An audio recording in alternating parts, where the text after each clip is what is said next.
The Guild is Maximum Lawyers' community of legal entrepreneurs who are taking their businesses and lives to the next level. As a Guild member, you'll build relationships, be held accountable, and learn strategies specifically designed to get you unstuck and accelerate your plan for growth. Members are also granted exclusive access to masterminds hosted around the country. Our next event is coming up, and we're heading to Scottsdale, Arizona. There's something truly magical about the power of these in-person connections where real-time breakthroughs happen. Picture this. You're surrounded by like-minded law firm owners tackling your business and mindset challenges together. The energy is electric, the insights are transformative, and the results are game-changing. Investing in yourself is the best decision you'll ever make. The knowledge, strategies, and breakthroughs you'll gain are priceless assets that will supercharge your practice and propel you forward. Join the Guild and secure your ticket to Scottsdale at the best possible price by visiting maxlawevents.com. Run your law firm the right way. This is the Maximum Lawyer Podcast. Your hosts, Jim Hacking and Tyson Mutrux. Let's partner up and maximize your firm. Welcome to the show. Welcome back to the Maximum Lawyer Podcast. I'm Jim Hacking. I'm Tyson Mutrux. And Jimmy, you got some energy today. I can feel it in your voice. I was up this morning shooting videos. I'm trying to get ahead of the game so I don't miss my streak when we're at the conference next week. We're recording this episode just 7 days before Max Law Con 2021, and we're hosting our friend and guild member, Hunter Cavell. Hunter, welcome to the show. Well, thank you for having me, guys. It's a privilege to be here. Hunter, I got to say, I feel like you are just the ultimate, dream, the success story. You go from wanting to start your practice to launching your practice.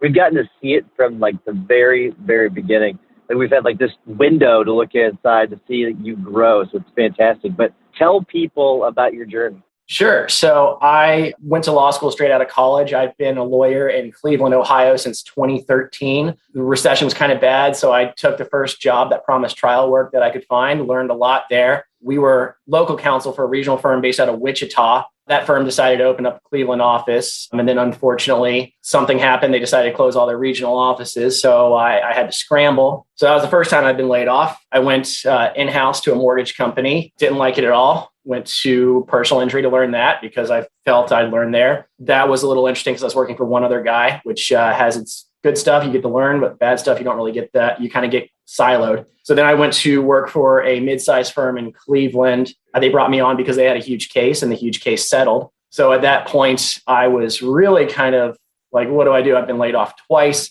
I decided to take a little bit of a break. I became an anti-money laundering analyst. And then a couple months into that, I said, I really want to follow my dream to start my law firm, but I'm not quite ready yet. So in August of 19, I started while working full time. Super fun. That November, I was diagnosed with cancer. So everything kind of went on hold, became in remission February of 2020. And then the whole world shut down the next month. Eventually, I started getting enough clients to where I was making more money in my law firm than my 9 to 5. Met up with a guy who we have a pretty good arrangement for this office, use of his staff. I help him with some cases and we do a little bit of sharing. Went full time April 19th of this year and projected to quadruple what I made at my 9 to 5.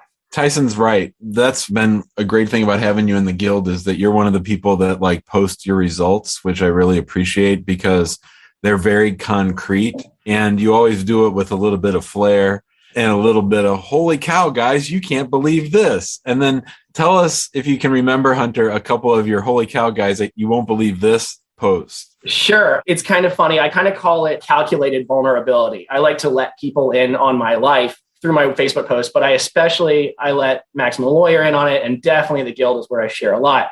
I can still remember the first one. It was when I was going through chemo and I was completely bald and the first check showed up.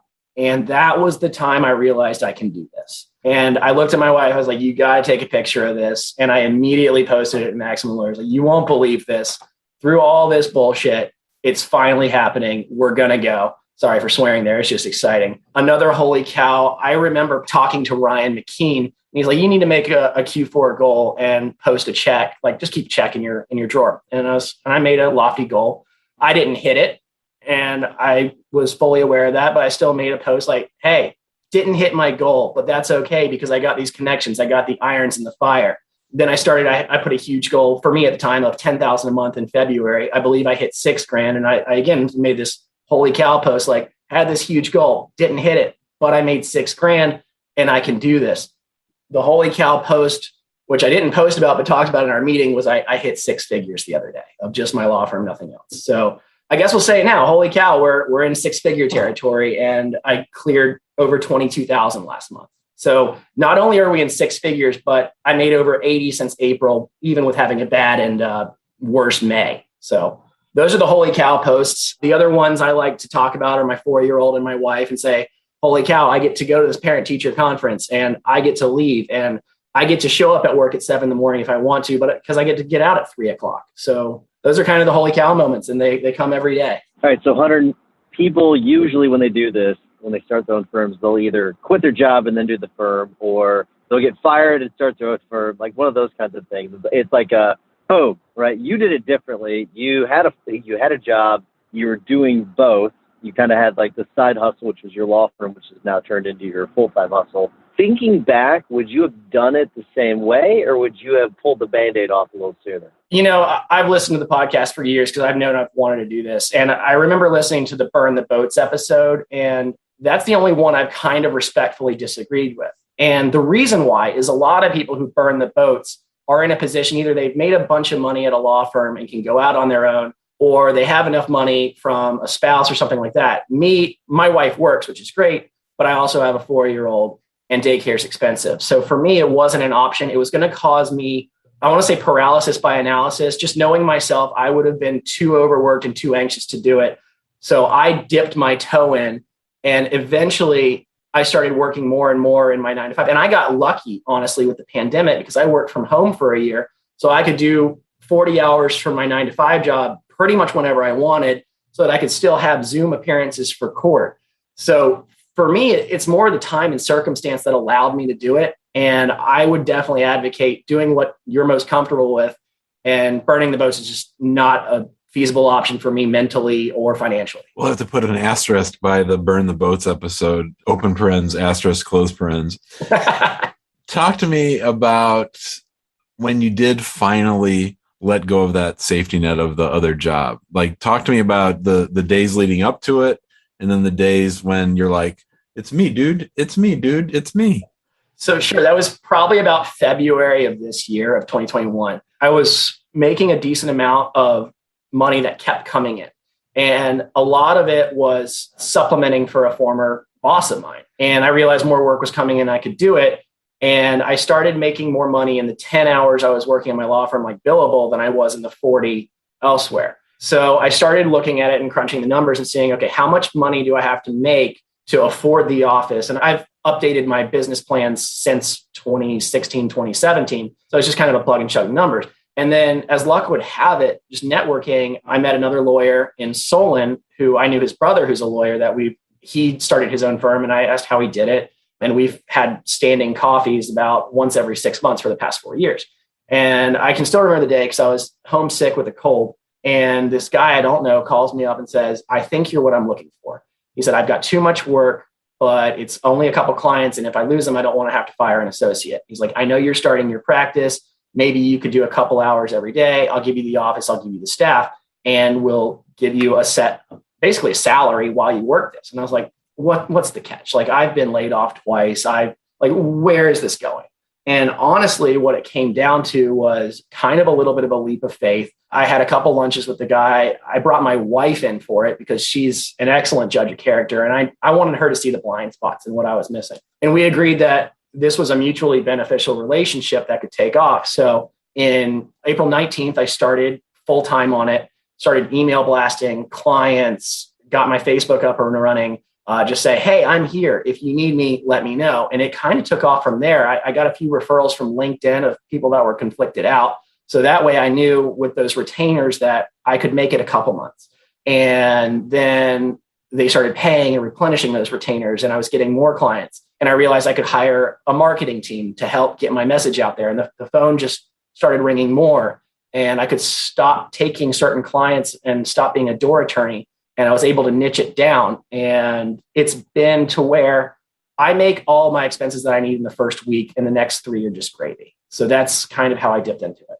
So tell us a little bit, Hunter, about what you plan on taking this thing to, because I'm not sure I've necessarily heard that. You know, I know it's in your brain. I know you've thought about it, but I'm not sure I've heard it. Like, what's your plans? Like, what do you want to build this thing to? Right. It's a great question you asked. I'm honestly working on that every day, and the plan changes. The first plan was to niche it down, which I did. So I do 3 things, and I like to think I do them pretty well. I do real estate litigation, business litigation, and the flip side of that, business formation to keep you out of trouble. And as well, I do clear liability car accident cases. I did a lot of consumer cases. Those are just hats off to Stephen to be able to defend those. Those are a little bit different, a little bit more challenging, and you kind of have to have that niche. So I decided to kind of forego that and transition out of that. Now, the next goal, everyone talks about working on the business versus working in the business. And I'm a firm believer that if I can get someone in here to help with the day-to-day work of answering the phones, maybe a lawyer to handle some motions, and I can handle the big stuff, I'm going to be happier. I don't see myself ever as not having any cases. It's just, I like using my brain in that way, and I like doing it. But I think the next goal, honestly, is to transition my phones from going to my cell phone to my staff. And that'll kind of allow me more time to dive into everything and work it. Hopefully after that, I'll start looking at possibly contract attorneys for a few hours a week to offload some things when stuff starts coming in more, such as discovery.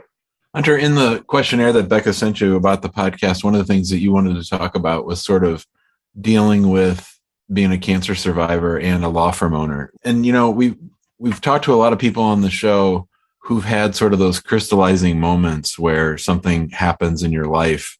It might be the birth of a child or a sickness or something that makes you sort of realize that, you know, I think it gives people all different kinds of realizations. I'm wondering, having had that interaction with cancer and that diagnosis and treatment, how did that impact your life plan?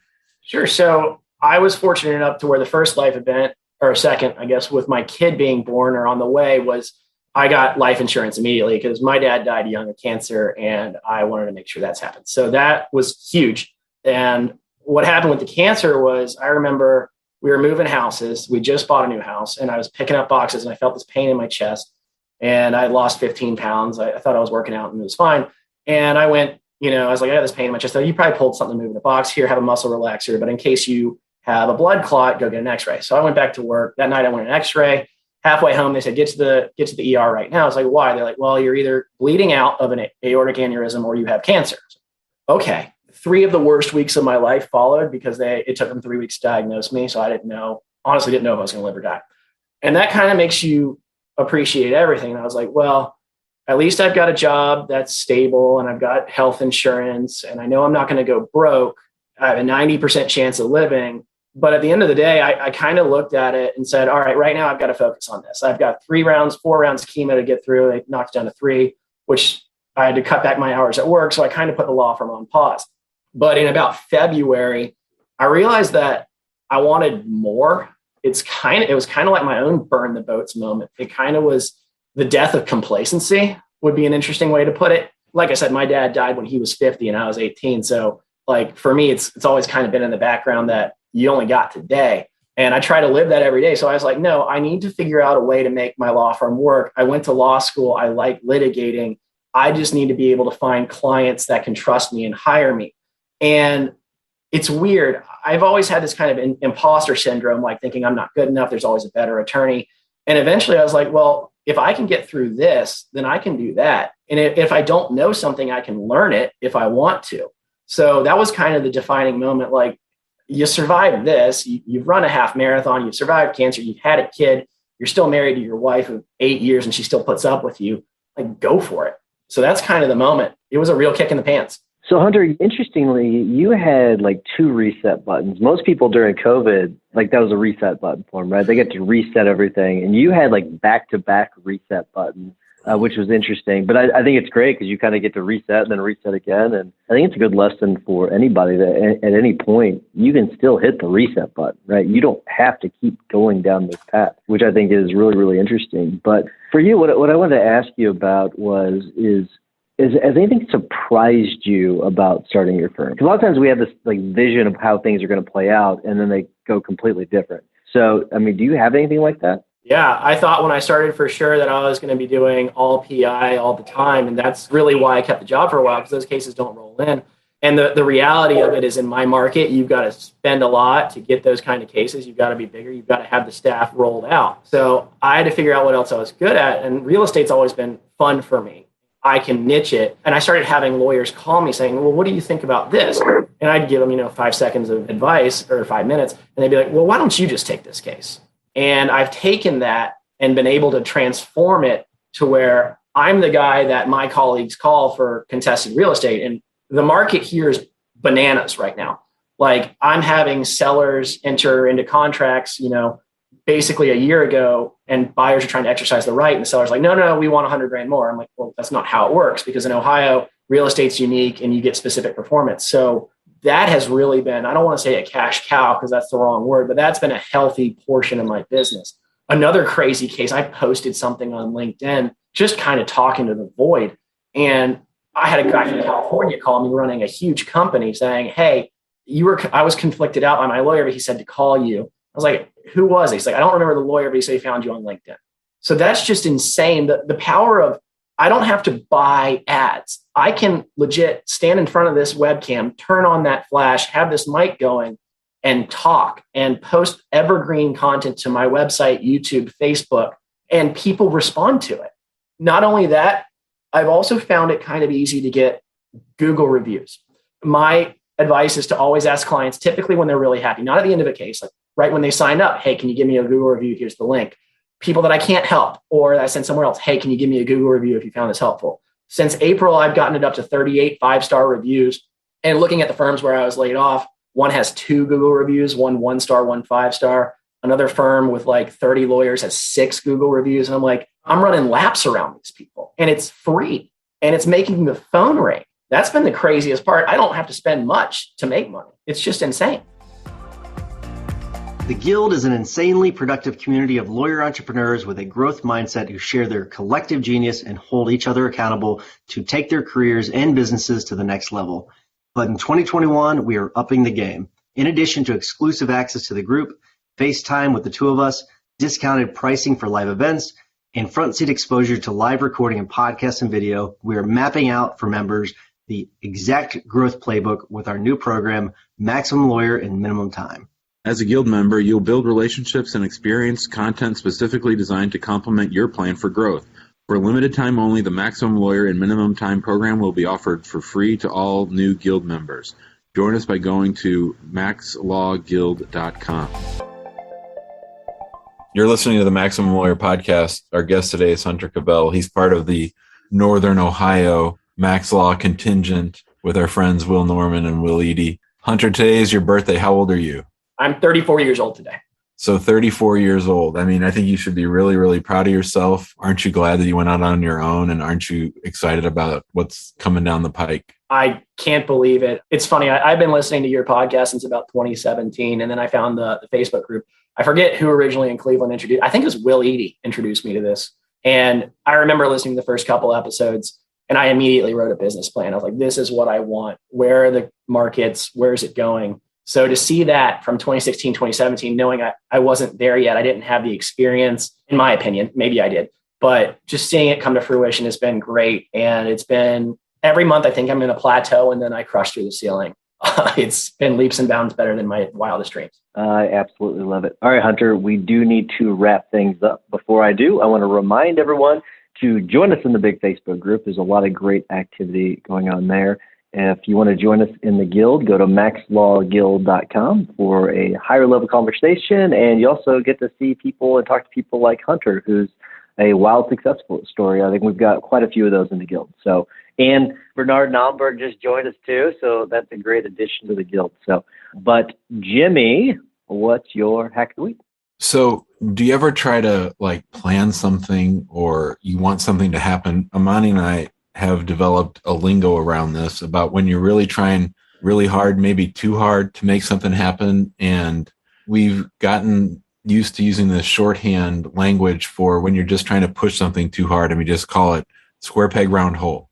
So like if we want to go out on a date, but we can't get everything to fall in line, and just for some reason, like we try this, we try that, we try this, we try that, and then somebody just sort of like yells out square peg round hole, and then we're done. Like, and we use it at the firm too, like with hiring an employee. Like if there's too much back and forth, too much rigmarole, and now even Adela will say it, someone will just yell out square peg round hole, and then we all just like walk away. It's like a release valve. It's really great. So just if you're in tune with what's going on around you, and you can just sort of yell that out, square peg round hole, then it just takes off a lot of pressure. You're just on to the next thing. It's Jim's firm safe word is what it is what you're saying. I like that. I think that's really good, Jim. I think that's a great idea. We didn't have like a firm phrase that kind of just, yep, nope, done. All right, Hunter. First of all, what's your firm safe word? And second of all, what is your tip or hack of the week? It's going to be a tip. It's so easy to get Google reviews. They don't have to be clients. Just any interaction that's positive, immediately follow up with an email with a link. Don't make people work for it. Just honestly, send them an email, put a hyperlink over the words, get the Google review, and thank them for it. I love it. That's excellent stuff. So my tip comes from something that happened yesterday. And for those of you that are listening to this, today is October 5th, 2021.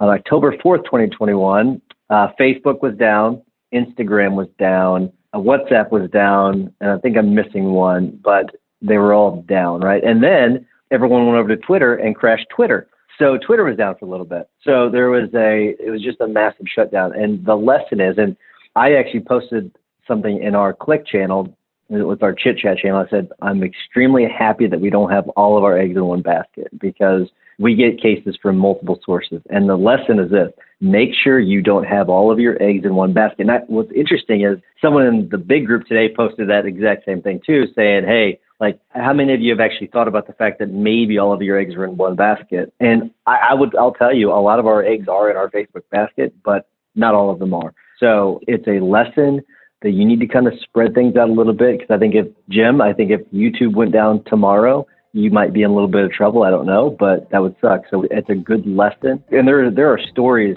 We've heard plenty of stories from firms in the past that have had issues where something happens. Like Google's had multiple changes in the past. I've heard horror stories about basically people losing their businesses because of Google. So it happens. Just be very, very careful about it, and just spread it out a little bit. You don't have to spread it out a lot, but spread it out a little bit. All right, Hunter, thank you so much for coming on, sharing your story. Thank you so much for being part of the Guild. And we're very, very impressed with your results. So thank you so much for coming on. Thanks for having me, guys, and we'll see you next week. Happy birthday. See you next week, bud. Drinks on me. Thanks for listening to the Maximum Lawyer Podcast.